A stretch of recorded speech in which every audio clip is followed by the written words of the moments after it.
creating wealth, freedom, and security using real estate investing. This is Get Real Wealthy. This is Quentin and you're watching Get Real Wealthy. Let's go. A lot of people don't know that you can use your registered funds to lend as a mortgage. So when I say registered funds, I mean your RESPs, RRSPs, TFSAs, LIRAs. You can put them in a self-directed account and lend those funds as a mortgage and get a fixed amount of return.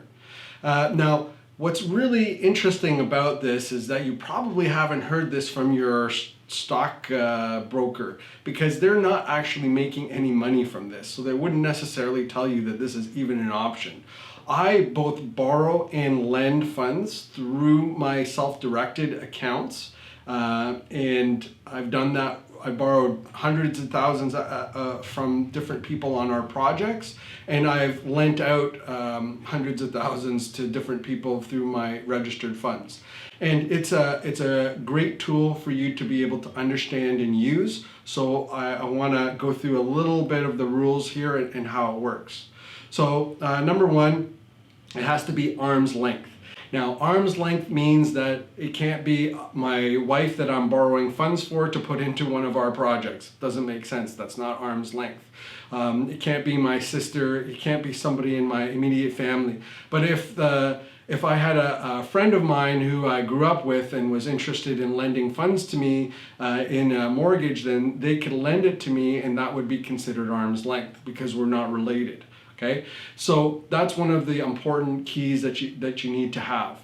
The second thing is that we use a trustee. So when you're taking your funds out of your let's say mutual funds, and you don't want to take it out as cash, because if you take it out as cash, you're going to pay tax on that, and nobody wants to pay tax in a year that they weren't planning. But what you want to do is keep it in your RRSP, but move it to cash inside the RRSP, and then transfer the funds into Olympia Trust, into your self-directed account. When you do that, you've never removed the funds out of your registered funds, and that's how you're not going to pay taxes if you took it as cash. Once it's in your Olympia Trust account, then you can use that to invest in mortgages. Now, there are other companies out there that do act as a trustee. I tend to use Olympia Trust. You can do some research and find out what other banks are out there that do that. I just like to go what works for me. Now, once you have those funds into that account, there are going to be some fees associated with it. So one of the fees is going to be a setup fee, and then another fee is going to be an annual fee. And oftentimes if I'm the one who's lending out the funds, I'll put those funds onto the person who's borrowing the funds. So they'll pay it's like $100 or $200 a year. Maybe there's like a $200 setup fee, but that's all going to go on to the person who's borrowing the funds. Also, if there is any legal costs, so usually if you're actually putting a mortgage on a property. When you do that, there is legal fees. Maybe it's about $1,500 in Ontario to put the mortgage on, and maybe $1,000 to pull it off, somewhere in that range. If you're dealing with a broker who's helping you out, oftentimes those costs are higher magically. But that's something that you can that I will pass on to the person who's lending, so that I make sure that the person who is borrowing pays that fee, and then that way I get a straight return of 8 to 10%. Now, what's the benefit of 8 to 10%? Well, I avoid the rise and fall of the stock market. So last year maybe it went up 30%. Now it's down 50%. It'll be up 20%. So I think that one of the promises I think is 6% or 7% annual return over a 20-year period, whatever that is. I can get 8 to 10% in mortgages, and it's a lot less work, and I actually have an asset that's backed behind it. So that's why I like to use it, or borrow. When I borrow funds, I'll use private lending, and often people like to lend from their registered funds because they're not paying tax on the interest because it's in the registered funds. One of the steps of doing this is getting an appraisal on the property. So Oftentimes we'll take a property, let's say we've got a duplex in Oshawa and it's worth $1 million. And we have a mortgage on it of $500,000, but we want to access another $350,000. So to be able to do that, I'm going to put a second mortgage on the property, and it's going to be for $350,000. I'm going to pay the person, let's say I'm going to pay them 8% on that money. So that means they're going to get 8% per year on $350,000. They're going to get, maybe, maybe about $3,000 a month for those funds. They can do whatever they want with it if it's private and going directly to them. But if it's in a registered fund, it stays in the registered fund and you're not paying any tax on it. That's the benefit of keeping it there. And then as it rolls and grows, you can put those into more mortgages later on.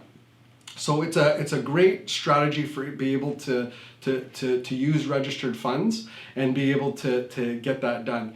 Now, you're passing on all the costs to the person who's borrowing, so you're going to get that return. The only challenge with doing mortgages is that the time it takes between when you have a mortgage that's finished and a mortgage that starts. So let's say the mortgage finishes at in June. Well, you want to actually reinvest those funds in July in order to continue to get your return. Let's say you've been getting a 10% return on a second mortgage. You want to make sure that you continue to get that. If it takes you till September to place those funds, your real return instead of 10% is probably going to be closer to like 8%. Right? So you want to know what your effective interest rate is when you're investing in mortgages. That's why I like to look for people who are going to borrow funds for at least a year, possibly 2 years. Maybe take a little bit lower interest rate, but I know that I'm going to be working with them for a longer period of time.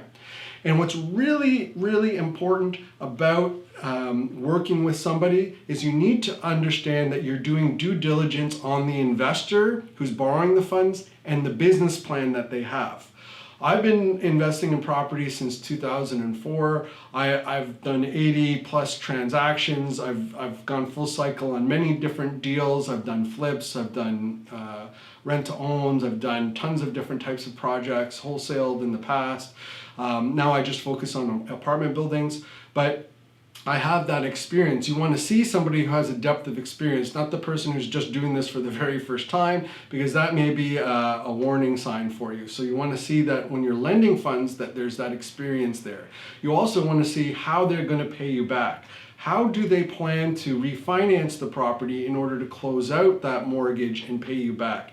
Are they going to do some improvements to the property? Are they going to increase, in our apartment buildings, we're looking at boosting the net operating income and then increasing the value of the building. So you want to be able to have that person who's borrowing the funds communicate that to you, and you believing in that business plan and the person, and then that's part of your due diligence process.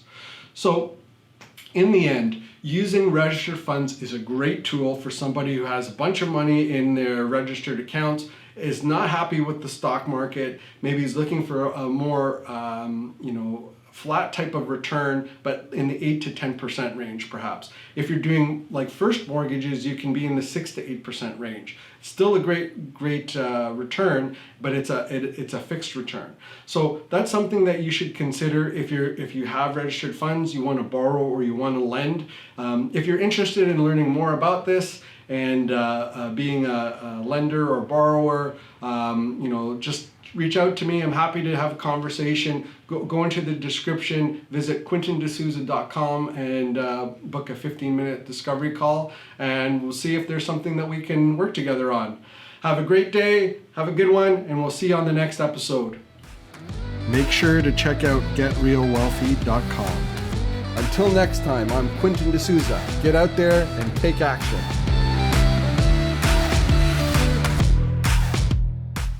The views and opinions expressed in this podcast are provided for information purposes only and should not be construed as an offer to buy or sell any securities or to make or consider any investment or course of action.